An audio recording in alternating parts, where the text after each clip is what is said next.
What is going on, everybody? It's Machete Saint back with another haul for the month of October. This is what I got. First up, I got the Alien Blu-ray. Nice little cover here. Alright, let's open this up. Just a disc.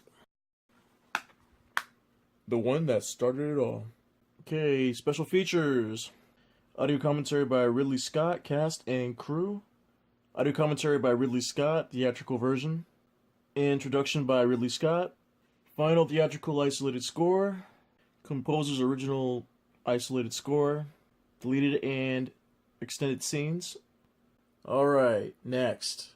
Park Chan-wook's Vengeance Trilogy. This contains the films Sympathy for Mr. Vengeance, Oldboy, and Lady Vengeance. Let me give my quick amateur synopsis about these films. These movies are pretty much action thrillers.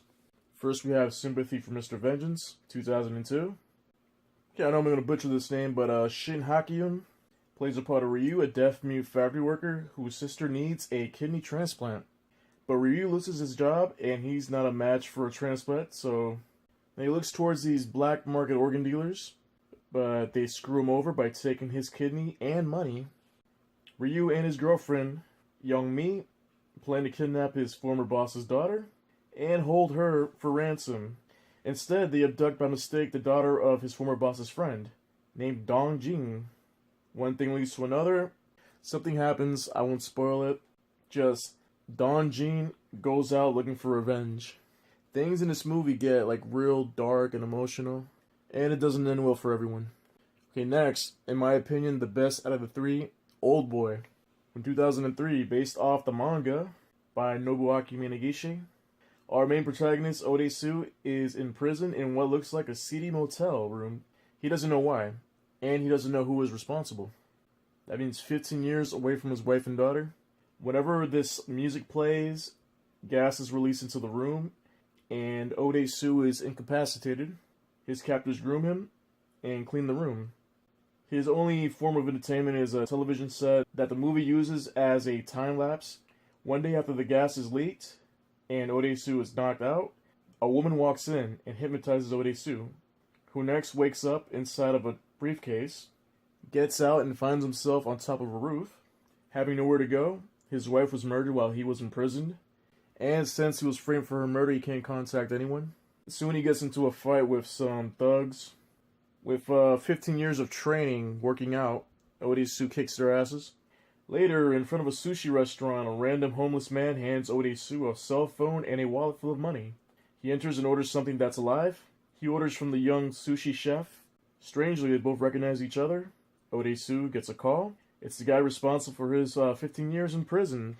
The guy toys with Odesu, who by then figures out he's under hypnosis.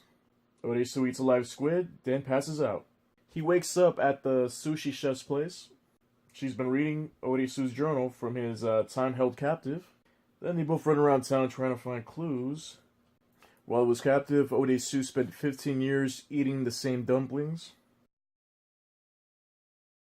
He's able to differentiate different restaurants from the one that his captives will order food from. So hitting up every single Chinese restaurant they can until the right dumpling comes along. Following the takeout delivery guy of that restaurant, he returns to his former prison. Odesu interrogates and tortures the guy that runs the operation, which is basically an entire floor used as a private prison. Pretty much in the middle of the movie, the guy responsible for all his troubles shows himself to Odesu. So for the rest of the movie, Odesu has to figure out why he was imprisoned. And all I have to say is watch this movie, watch Oldboy. And then the third film, Lady Vengeance, 2005. Lee Gwen-ya is a woman released from prison for a murder she's innocent of. The murder of 5-year-old Park Mon-woo. She admits to the crime and becomes a media sensation. She gets an early release as a model inmate, being inspirational to some of the other inmates. Now that she's out, she wants revenge. She's been planning for the 13 years that she's been in prison.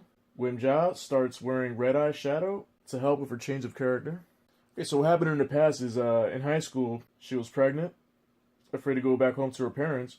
she stays with a teacher from her school, Mr. Bach, and in return she would have a relationship with him and help him with his kidnapping racket. He's the one that's really responsible for the death of the 5-year-old, and he forced Gwenja to take the blame, or else he would kill her infant daughter.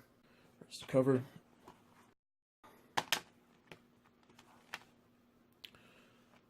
It's the disc from Sympathy for Mr. Vengeance, Old Boy, Lady Vengeance. This is the Tartan Asian UK release.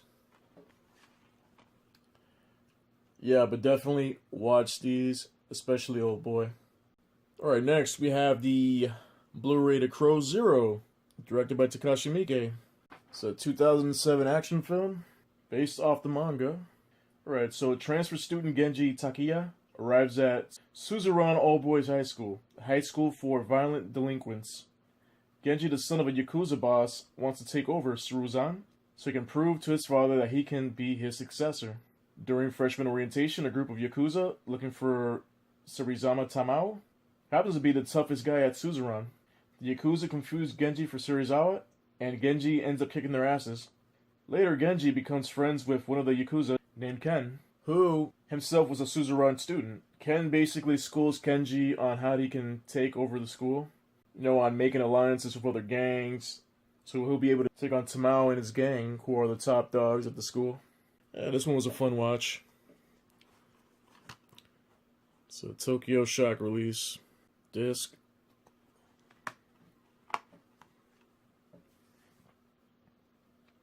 Right, special features, interview with Takashi Miike, and the original trailer. And this does have an English dub.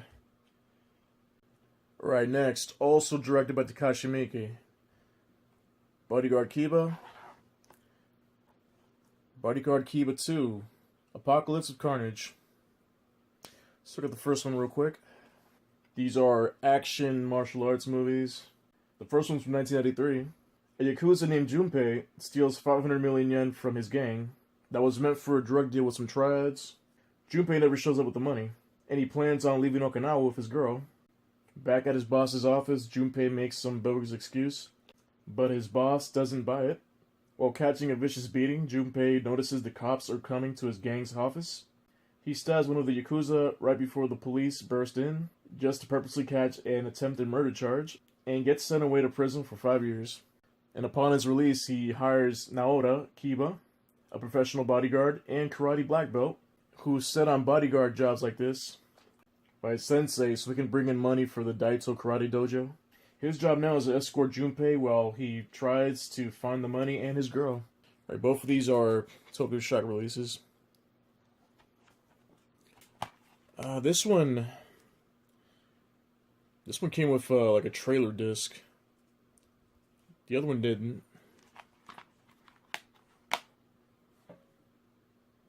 It is based off the manga by Iki Kajiwara. And here we are at part 2. I'll just say that part 1's a lot better. It has more of a B-movie crime drama vibe. It tries to be straight up more of a martial arts movie in my opinion, but it's not as good. So this part 2 came out the following year. In this one, Kiba has to protect a beautiful woman and takes her to Taiwan. Kiba meets with the leader of the Taipei branch of the Daito school. Later, Kiba's attacked. And this whole situation will get easier for Kiba. Through much of the first half of the movie, like his client's pretty much tight-lipped on why she's being followed, why they're being attacked. But that's pretty much it. But hey, if you guys seen any of these movies, feel free to comment.